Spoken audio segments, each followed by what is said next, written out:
wanted to get away from the country because it was all war-torn and broken. Yeah.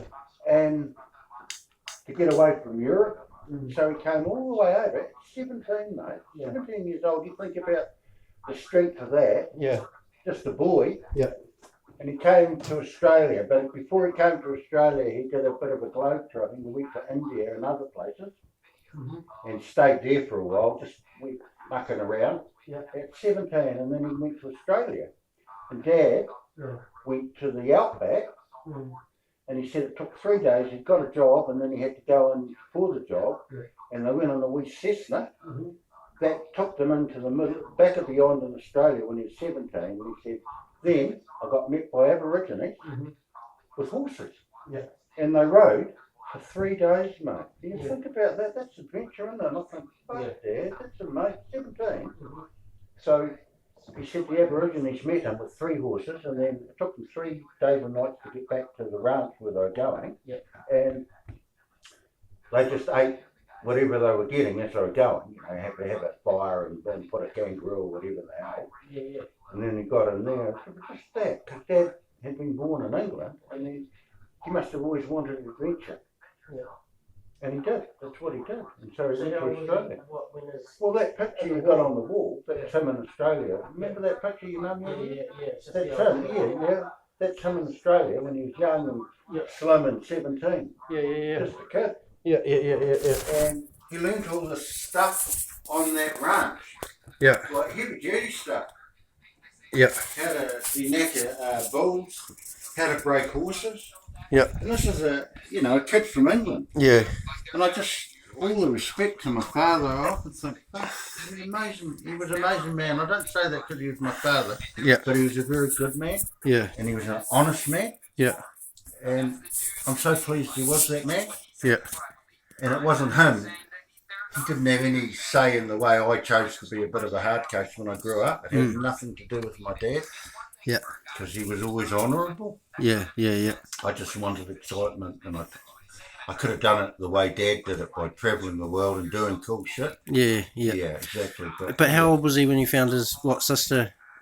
The house blown up in England? 15, yes, in England. Yeah, and is that part of the blitzkrieg? Blitzkrieg. They had it up and down, bottom and top floor. Yeah. Yeah, so half the house had just been boof. Yes, when all the bombings and that were going on. What town was it? Or fire or something. Yeah. But anyway, because there were lots of, when the bombs rained down, there were huge fires, lots of things were burning, but that's what he found his sister's hand. And then just the fact that he came to Australia, he went to the outback, and just think about that, riding a horse for 3 days. Just think, fuck, that's adventure. Yeah. And Dad really loved the Aborigines. He said, son, you're in a desert and you think, fuck, how are we going to drink and how are we going to eat, because there's nothing out here. Yeah. And he said, these Aborigines could find anything anywhere. Yeah. And they could track something for days and get it and kill it. Yeah. No, but he was just amazed. He said, these Aborigines could go somewhere and get food and water. Yeah. That you'd look and think, fuck, we're fucked. Yeah. And he said, these guys will find it. And they live well. Yeah. And he really loved the Aborigines. He just said, oh, they're just an amazing people. Yeah. And I'm not talking about the ones that the whites got all drunk and all that, divided. Yeah, no. What they did. Yeah, the indigenous. And also, too, Dad said back then, when he was over there, the motto was, if you run over an Aborigine, don't stop. Yeah, because that's right. the tribe will kill you. Oh, yeah. But just the fact that they were treated people like that, Dad never did. No. Dad used to get into a lot of wars about it. Go, no way, Yeah. But back in that time, if you ran an Aborigine over, you didn't stop. Yeah. So it was almost like a fucking roadkill of a rabbit or a possum. Yeah, it's a terrible way. Well, it's just shocking. Yeah. So, I always think, give Australia back to the Aborigines. Yeah. Because it's theirs. Yeah, fucking oath. And what they did was, they put them into the worst desert area they could. Yeah. This is your reservation. Yeah. Savages. Yeah. And now, they plied them with alcohol, and at least half of all Aborigines.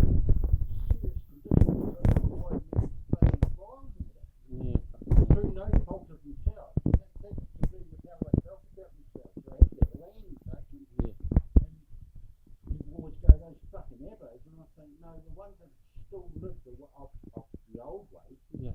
don't drink it. It's got amazing knowledge. Oh, definitely. It's just amazing, and you're one of the oldest races in all of the world. Yeah, yeah. The Aborigine is an ancient man. Yeah. You look at their brow and the way they do stuff, Yep, yep, yep. it's like, really? You're almost looking like something that's been hewn out of rock. Yeah. That's incredible, really. But Yeah. really love them. That's And I nice. you had all these actually, all that, Okay. belt belts that were made out of kangaroo hide, out of all sorts of hide. Yeah. Some wonderful stuff that was in Australia, right? Yeah, yeah, yeah. Nice to play with it as a kid, you know, the couple of times simple as a fucking cowboy. But when I think about just all that, the value of the Aborigines so much that we thought a lot of the stuff they made out of the animals they killed on the run. Yeah, yeah. Stuff. Dad was very good at pushing out anything. Yeah.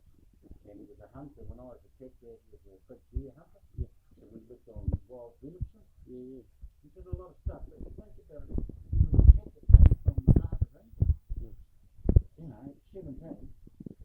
And then he did that. And then he came to New Zealand and met my mother in Melbourne. Yeah. She was a very beautiful woman when she was a young woman, my mother. Yeah, yeah. Just like mum. Yeah, really. Yeah, yeah. Yeah, yeah. Well, mum was the same. She was I've got a picture of her somewhere in the bikini, I think, you know, I can see why Dad loved that. Yeah, yeah. Boom, you know. Yeah, yeah. And Australia and Nelson,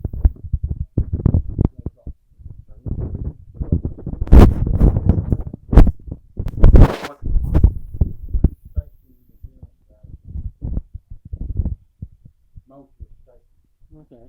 Where's that? In? so that's in Kaikoura. Oh, yeah. Kaikoura. Yeah, yeah. It's still the British station in all of New Zealand. Right. But Dad had all the skills from working in the outback in Australia. Yeah, yeah, So yeah. he became a farm manager at Mulfield Station. Yeah.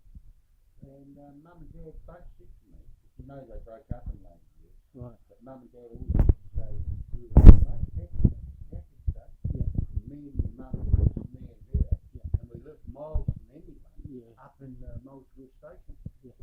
And then they'd come out periodically and Dad died of coal and that Kaikoura is a wonderful Yeah, yeah. diving spot. Yeah, So definitely. he shared two spots that Mum told me on a trip up to Nelson. Father used to come and use just the wee park. Yeah. Right at the wee park. Yeah. And yeah, he'd come in and get his powers and also process. They used to use big flower picks about that place. Yeah, yeah. Back in the day, he used to take more than his bed. Yeah. And Mum used to say to him, Dad, get in there, he's a fucking good swimmer, mate. Yeah. And he just get a sack full of power Yeah. and a sack full of process. Yeah, yeah. Yeah. Just for anywhere on the Kaikoura thing. Wow. Yeah. So That's the way. Yeah. But Yeah. what's even more amazing was he never went home again. Yeah. When he went home, both his parents were dead. Wow. And it's like, wow. So he left home at 17 Yeah. and he didn't have, you know how you and me always had mum and dad would bail us out? Yeah, yeah. Dad didn't. No, that's right. Yeah. At 17, he had the fucking courage Yeah, yeah. to go a world away Yeah. and fucking stand on his 2 feet. And he said, you know, at times, son, it was hard. Yeah, yeah. And I think, fuck, I bet it was, Dad. He had no one. Yeah, yeah. Just himself to rely on and his physicality. Yeah. And he wasn't frightened of heavy duty work. Dad could fucking work Yeah. Harley when I was Yeah. a kid. Yeah. And I thought, okay, we'd do something, whether it was fencing at Seacliff. Yeah. And then after tea, he'd go, oh, well, we'll do another couple of hours. So by then, it was like, fuck, he was just a real heavy duty worker. Yeah, yeah. But what that did for me is it made me strong as fuck. Yeah, yeah. You know, I was doing stuff Yeah. kids don't normally. Yeah. And Dad trusted him that I could do it. Yeah. And of course, I wanted to please him because he's my dad. Yeah, yeah. You know, and he just rubbed my head and go, oh, boy, God, you're a good worker, you know. And just stuff I remember, and I think, wow, you know, he was a good father, Yeah. a good person. Yeah, yeah. And I don't say that because he's my dad. Yeah. I would have loved him even if he was someone else's dad and I met him. Yeah. He's just a good dude. Yeah, hard out. And he used to always go, what did I do wrong? I said, you didn't do anything wrong, Dad. I chose to go naughty because it was exciting. Yeah. But when I look back, I think, fuck, I should have did what he did and gone overseas and tried new adventures. Yeah, definitely. You know? That's where it's at, hey? Yeah, well, it is. Yeah. You know, running around being a fucking drop-tip gangster, what sort of life is that? Yeah. And smacking people in the head when they piss you off. Yeah. Fucking terrible. Yeah. It's actually terrible. Yeah, mate. Yeah. Yeah. Yeah. Yeah. And I mean, I think all of us have got the wherewithal in our brains to make money instead of always just doing it in the drug way. Yeah. Each one of us, if you really think about it, we're not silly buggers. The whole lot of us. Yeah. I include you and even Nikota. Yeah. When he's thinking well, he's not stupid. Yeah. But it's about backing ourselves, isn't it? Because I always said to the boy, he always said, I want to be a carpenter. He said, well, do that. Yeah. Bring up every carpenter in the book and do it.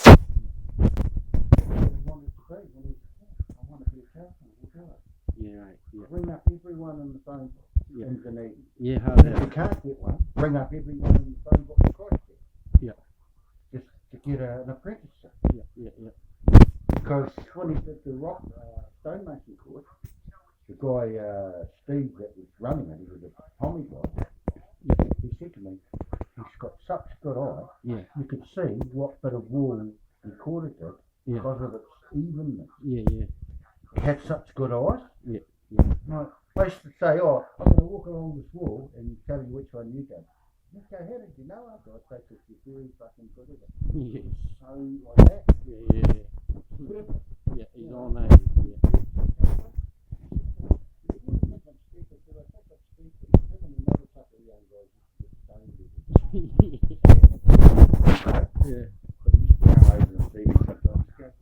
This young bastard think I'm fucking stupid. I know you like your fucking Billy.